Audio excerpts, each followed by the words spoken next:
কি গো আপুরা, বক্রম দিয়ে জামার গলায় সেলাই করতে গিয়ে বারবার বক্রম সরে যায় আর গলার ডিজাইনটা আঁকা বাঁকা হয়ে যায়, ফিনিশিং আসে না? তাহলে চলুন আজকে দেখাবো বক্রম দিয়ে কিভাবে ডিজাইনার জামার গলা সেলাই করবেন। প্রথমে বডির কাপড়ের উপরে রেডি করে কেটে রাখা বক্রমটি বসিয়ে একটা চাপ সেলাই দিয়ে নেবেন। এই চাপ সেলাই দেওয়ার কারণে আপনার এই জামার গলাটা আর সরে যাবে না। এরপরে বক্রমের গা ঘেঁষে ঘুরিয়ে ঘুরিয়ে সেলাই করে নিতে হবে। সেলাইটা কোনোভাবে আঁকা বাঁকা করা যাবে না।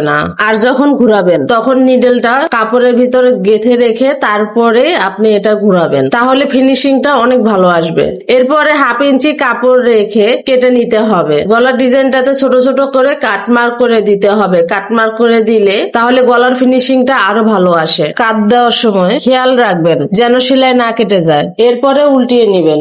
উল্টানোর সময় কোনাগুলো ভালো করে উঠিয়ে দিতে হবে। আপনার হাতের কাছে যেটা থাকবে সেটা দিয়ে কোনাগুলো উঠিয়ে দিতে পারবেন। সবশেষে উপর দিয়ে একটা চাপ সেলাই দিয়ে নিবেন। ব্যাস, ডিজাইনের গলা রেডি। এইভাবে আপনিও একবার চেষ্টা করে দেখুন, আপনিও নিখুঁতভাবে তৈরি করতে পারবেন। তো গলার ডিজাইনটি কেমন হলো কমেন্ট করে জানাবেন।